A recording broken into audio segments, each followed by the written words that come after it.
Welcome back to our series on rose and perfumery, the series in which we take a deep dive into rose and perfumery.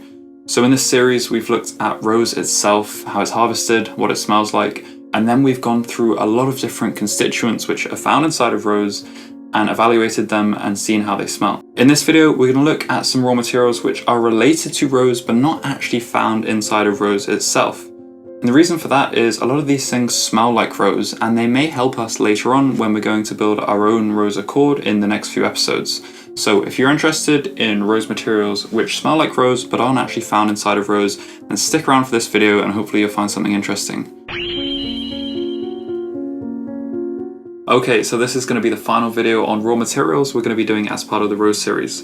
So well done for sticking it through and making it this far already. We've covered a load of raw materials which are found inside of rose, and in this video we're going to cover a few more which aren't found inside of rose but are quite related. And I thought since we've done so many raw materials already, it wouldn't hurt just to do a couple more. So it's probably going to be quite a short video, but here are just 5 more raw materials related to rose that it might be interesting to know about.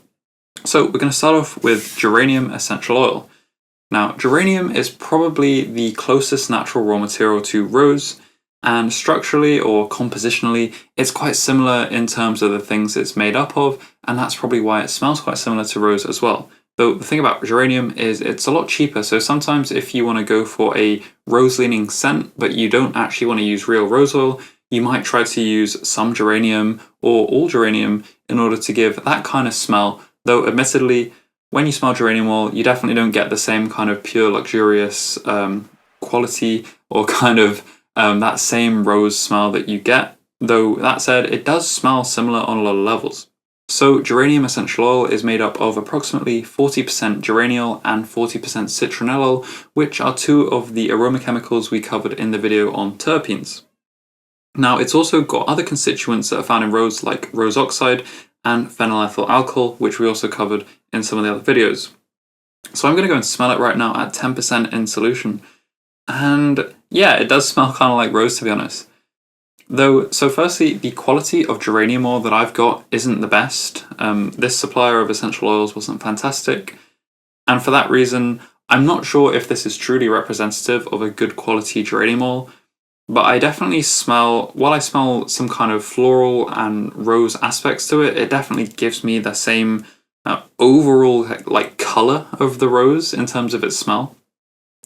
It's nowhere near as well rounded, and I wouldn't say it's as elegant by any degree.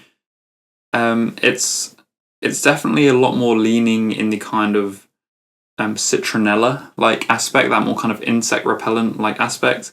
And while it does have this kind of rose-like scent, it feels just a lot less well-refined and a lot less well-rounded. And I definitely get a lot more kind of oily notes coming through with this as well. I'm not sure if that is something to do with geranium itself, or just the way that I think that this particular essential oil may not be the highest quality. But when I smell geranium, I really kind of get like quite a grandma kind of smell, or that classical kind of just maybe kind of like old people smell. I don't know if that's rude to say, but that's kind of the thing that I think of when I smell the geranium. So apparently it's actually viewed as the male rose of perfumery because it's less sweet and more citrusy. And apparently it's used quite a lot in fougere fragrances as the heart note. And I remember back in the fougere video when we looked at the example fougere accord, I'm pretty sure that one had geranium in it as well. So it does make sense that there are a lot of ways to use geranium in perfumery. But I think it's just interesting to smell it in the context of rose because it does have a lot of similarities but also some differences. So the next thing I've got here is citral. And if you remember way back to actually the first video I ever did where I covered citrus oils, you'll know that citral is a constituent of lemon oil. Now this isn't found in rose, but in the book called Introduction to Perfumery, which I'm going to be using in the next video as a reference for some skeleton formulas to start off with building our rose accords, citral is added as, in one of those formulas, one of the components. So I thought I would quickly smell it now, so later on when we go to make that formula, we'll know what the citral smells like. So citral smells to me very much like lemon sweets. When you get like a boiled sweet, one that's a lemon flavor, it just smells exactly like that, and I assume that's because citral is probably what they use as the flavoring, because remember, a lot of perfumery ingredients or raw materials, they can also be used for flavorings as well as fragrances.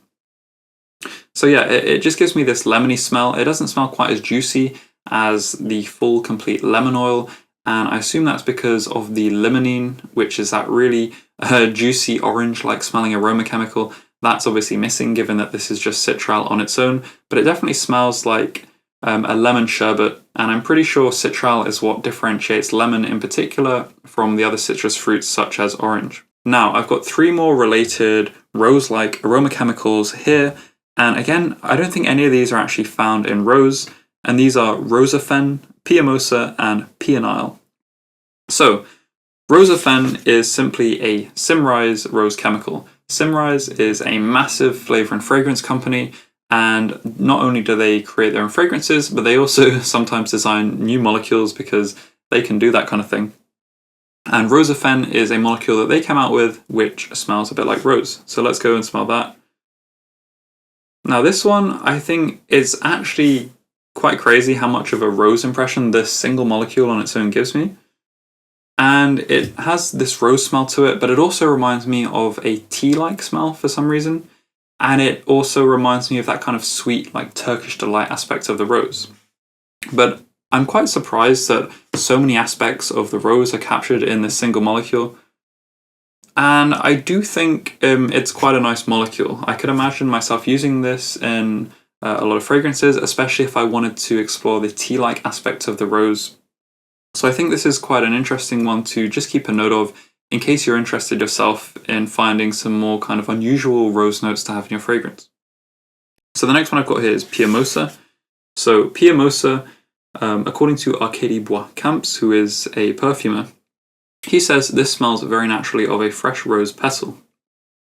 So when I smell this, it reminds me of some of the phenol constituents, so some of those things like phenylethyl alcohol, phenylacetaldehyde, and to me it has that kind of slightly hyacinth-like stemmy smell, but overall it's quite a soft petal-like smell, and it's got a mixture of those different facets in, but it's quite subtle and well-rounded, which I think is the nicest thing about it.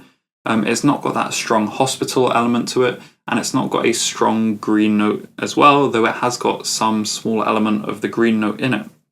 So it seems like, again, there's a lot going on within this single molecule here.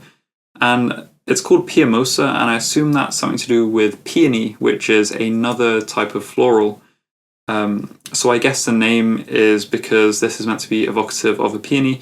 I haven't smelled a peony, unfortunately, so I don't know what it smells like, but I assume if you're wanting to make a peony-leaning rose scent, then maybe Peomosa is a good way to go. Now finally, we've got another thing with a Peo in its name, which is Peonile, and this one is a Givaudan aroma chemical. So again, I'm assuming because of the name, it's meant to be something that smells like peonies, though this one does smell a little bit different from that Peomosa. So to me, this one smells quite indistinct, I would say. It's quite hard to pinpoint an exact word to use to describe the smell. It's definitely got that kind of petal-like smell, again, like those phenol constituents. But it's, again, quite soft and well-rounded. It's a little bit sweet, so it reminds me slightly of an acetate-leaning smell. But it's also, for some reason, it reminds me a bit more of kind of like a musky smell as well. So it's quite interesting, this one. Apparently, according to Givaudan, it's an aroma chemical with a rose, geranium-like character. And that's pretty much all I could really find out about it. So I'm not really sure how you use these last 3 aroma chemicals, but I think it might be interesting to go and add them to our rose accord at the end once we've made it and see the effect that they have maybe. So I think that's something that I'll bear in mind for those videos. Anyway, these were just 5 other aroma chemicals which were somehow related to rose, or well, 4 aroma chemicals and 1 more natural raw material. And hopefully some of you guys might be able to get just some inspiration from these, especially those last 3, because I think those are 3 that maybe you don't hear of quite so often. Those are 3 that wouldn't come up in the GCMS or those breakdown analysis of rose, but if you're trying to make some kind of rose-leaning floral scent, it does seem like maybe these 3 could be useful as well, so I think it's just cool to be aware of them. Anyway, that's it. That wraps up all of the raw materials videos that we're going to do for Rose. Great job for making it this far, because this was a lot of raw materials that we've covered. We've definitely covered about 30 at least, I would say, by this point. So finally, in the next video, we're going to get on to actually making some Rose accords. I'm going to start off, I think, with probably the simplest Rose accord that we can imagine. And then we're going to go on and actually make 3 what are called skeleton accord formulas found in a book that I have. I'll share all the details in the next episode. And on from there, we'll see what we have time for. But I assume that it would be a good idea to then go and start adding some of the missing aroma chemicals that weren't found in those accords, and maybe even some of these extra aroma chemicals we've just looked at now, and see how we can develop the Rose accord into one that I'm happy with, or one that I like to some degree. So that's it for this short video. Be sure to subscribe to the channel and like the video if you enjoy this kind of content, and I'll see you next time with the next video.